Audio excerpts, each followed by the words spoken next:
Assalamualaikum warahmatullahi wabarakatuh. Waalaikumsalam warahmatullahi Waalaikumsalam wabarakatuh. warahmatullahi wabarakatuh. Kami dari kelompok 2 membahas tentang ragam penelitian, paradigma penelitian dan rumusan masalah, akan membuka sesi tanya jawab. Kepada teman-teman yang ingin bertanya, boleh menggunakan emot yang ada di Zoom atau boleh langsung via live chat.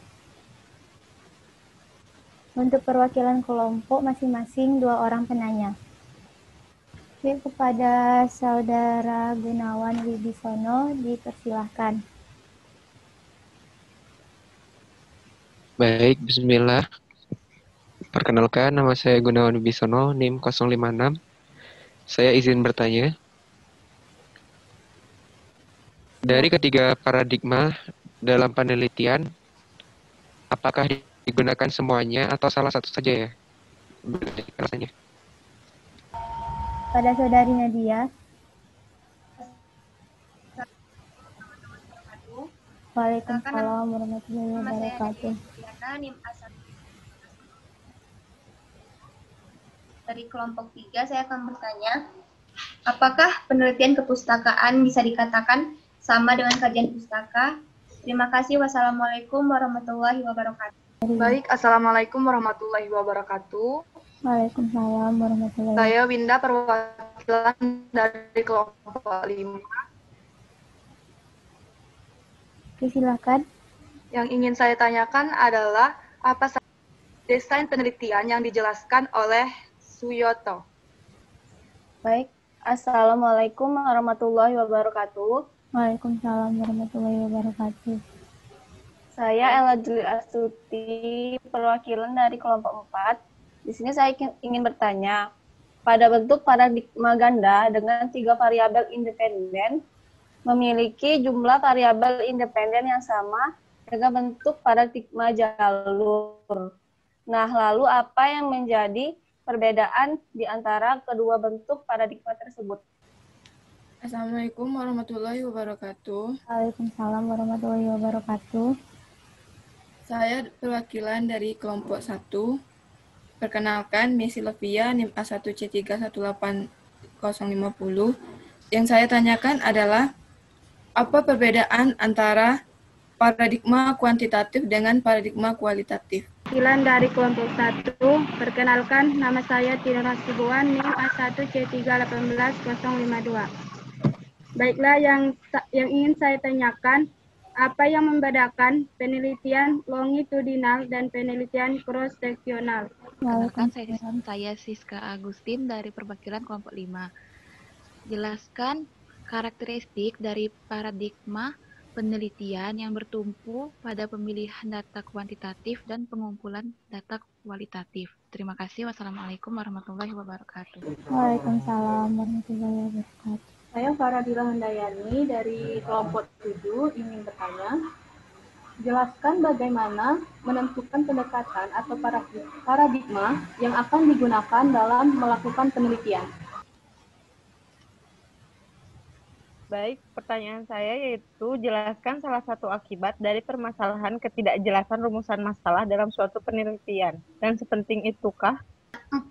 Yang ingin saya tanyakan, apa yang dimaksud dari pendekatan kuantitatif memandang realitas sesuatu yang objektif, sedangkan kualitatif memandang realitas sosial. Terima kasih. Wassalamualaikum warahmatullahi wabarakatuh. Tujuan dari paradigma pragmatisme. Terima kasih. Kenapa paradigma advokasi itu dikenal juga dengan paradigma kritis? Terima kasih. Berikan kami waktu sebentar untuk mencari jawabannya. Saya akan menjawab pertanyaan dari Saudari Nadia. Pertanyaannya adalah, apakah kajian pustaka dengan penelitian kepustakaan itu bisa dikatakan sama? Nah, dari jawaban kelompok kami, kajian pustaka dengan penelitian kepustakaan itu bisa dikatakan beda, tetapi beriringan.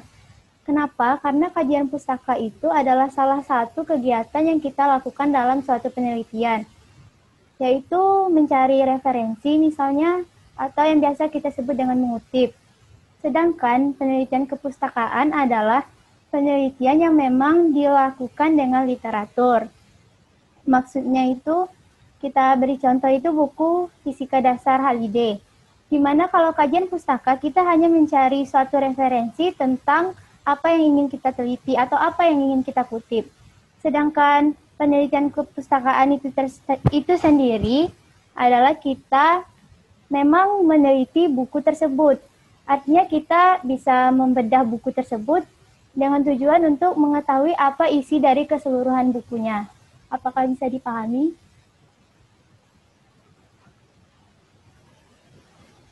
Insya Allah sudah bisa. Terima kasih. Oke. Atau ada yang ingin menambahkan?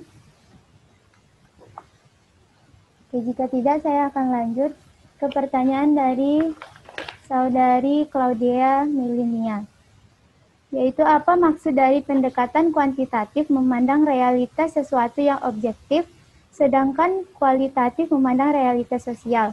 Jadi maksudnya, pendekatan kuantitatif itu memandang realitas sebagai sesuatu yang objektif atau apa adanya, sehingga kita dapat mengukur apa yang ingin kita teliti. Maksudnya, misalkan kita melihat orang yang sedang memancing di sungai, maka dalam pendekatan kuantitatif, pertanyaan yang akan muncul oleh seorang peneliti itu adalah, sudah berapa lama sih pemancing itu ada di sungai, atau sudah berapa lama, atau sudah berapa ikan yang didapatkan. Artinya dapat diukur dalam berupa data atau angka. Sedangkan kalau pendekatan kualitatif memandang bahwa realitas sosial itu merupakan hasil konstruksi manusia, artinya pandangan dari peneliti. Contohnya dari yang orang yang memancing tadi. Kalau dalam pendekatan kualitatif, maka pertanyaan yang akan muncul itu bukan berapa atau sudah berapa lama atau yang berhubungan dengan angka, tetapi yang akan ditanyakan adalah sedang apa sih pemancing itu. Mungkin kita tahu dia memang sedang memancing, tetapi kita akan menemukan fenomena baru dari pertanyaan tersebut. Misalnya, dia sedang stres di rumah atau sedang bertengkar dengan istrinya, maka dia lebih memilih untuk memancing untuk menenangkan pikirannya. Apakah sudah bisa dimengerti? Baik, mengerti. Terima kasih.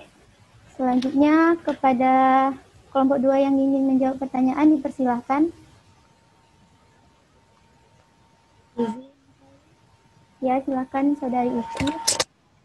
Yaitu pertanyaan dari Paradila Handayani dari kelompok 7, yaitu pertanyaannya adalah, jelaskan bagaimana menentukan pendekatan atau paradigma yang akan digunakan dalam melakukan penelitian.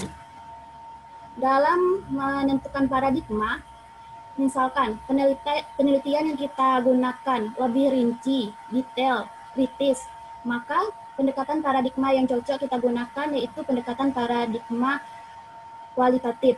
Akan tetapi jika penelitian yang kita lakukan lebih umum dengan menggunakan metode-metode empiris, maka pendekatan paradigma yang cocok digunakan yaitu pendekatan paradigma kuantitatif.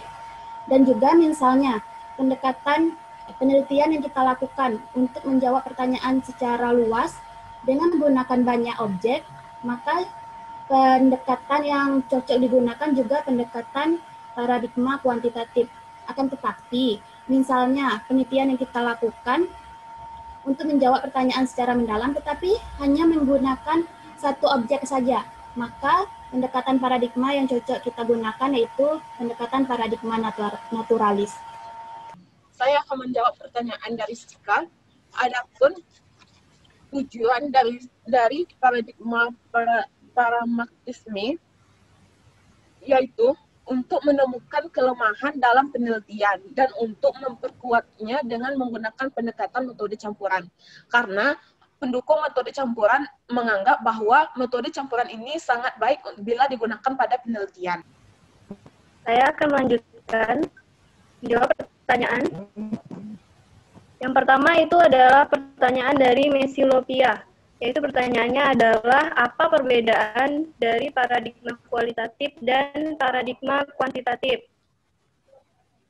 Menurut kelompok kami, paradigma kualitatif itu adalah paradigma yang dikenal dengan paradigma tradisional, empiris, positifis. Nah, paradigma ini menekan pada pengujian teori-teori melalui pengukuran variabel. Nah, berbeda dengan paradigma kuantitatif, kalau paradigma kuantitatif dia bersifat naturalistis, dan paradigma ini menekan pada pemahaman mengenai masalah-masalah dalam kehidupan sosial berdasarkan kondisi realitas. Di antara 3 paradigma penelitian, apakah semuanya dipakai atau hanya salah satu saja? Coba jelaskan sebaliknya alasannya. Nah, terdapat 3 paradigma penelitian, yaitu paradigma positivistik dan konstruktivistik dan paradigma kristik. Namun sejauh ini yang dipakai dalam penelitian itu hanya beberapa saja, tergantung peneliti. Seorang peneliti itu sebelum menentukan objek penelitiannya, mereka harus menentukan dulu paradigma apa yang akan digunakan. Namun tergantung kepada penelitinya kembali, apakah peneliti tersebut memahami atau menguasai ketiga paradigma tersebut. Kalau ternyata peneliti tersebut memahami ketiga paradigma tersebut dan memang ketiga paradigma tersebut sesuai dengan teori yang dikemukakan. Saya sedikit Terima kasih.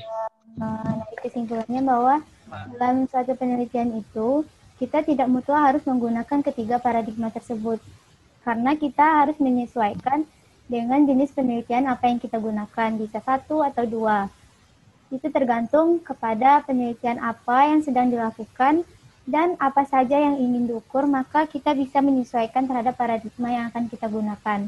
Jika tidak, maka saya akan memberikan sedikit kesimpulan tentang diskusi kita pada hari ini. Bahwa yang pertama itu ragam penelitian, bahwa ragam penelitian itu dapat dibedakan menjadi sangat banyak tergantung kepada aspek yang ingin kita teliti, yaitu bisa dari segi tujuan, dari bidang ilmu, tempat pemakaiannya, ataupun dari pendekatannya, dan masih banyak lagi yang lainnya. Begitu pula dengan paradigma penelitian, tentang penelitian apa yang akan kita lakukan, maka kita sesuaikan dengan paradigma yang akan kita gunakan pula. Yang terakhir, yang tentang rumusan masalah, bahwa rumusan masalah itu sangat penting untuk kita rincikan dari awal dengan detail agar suksesnya penelitian yang akan kita lakukan. Itulah kiranya diskusi dari kelompok 2. Semoga apa yang kita pelajari hari ini bisa menambah wawasan kita semua tentang ragam penelitian, paradigma penelitian, dan rumusan masalah. Dan apabila terdapat kesalahan dan kekurangan, kami dari kelompok 2 mohon maaf yang sebesar-besar. Kami dari kelompok 2 undur diri. Assalamualaikum warahmatullahi wabarakatuh, dan terima kasih atas kehadiran dan partisipasi dari teman-teman semua. Waalaikumsalam warahmatullahi wabarakatuh.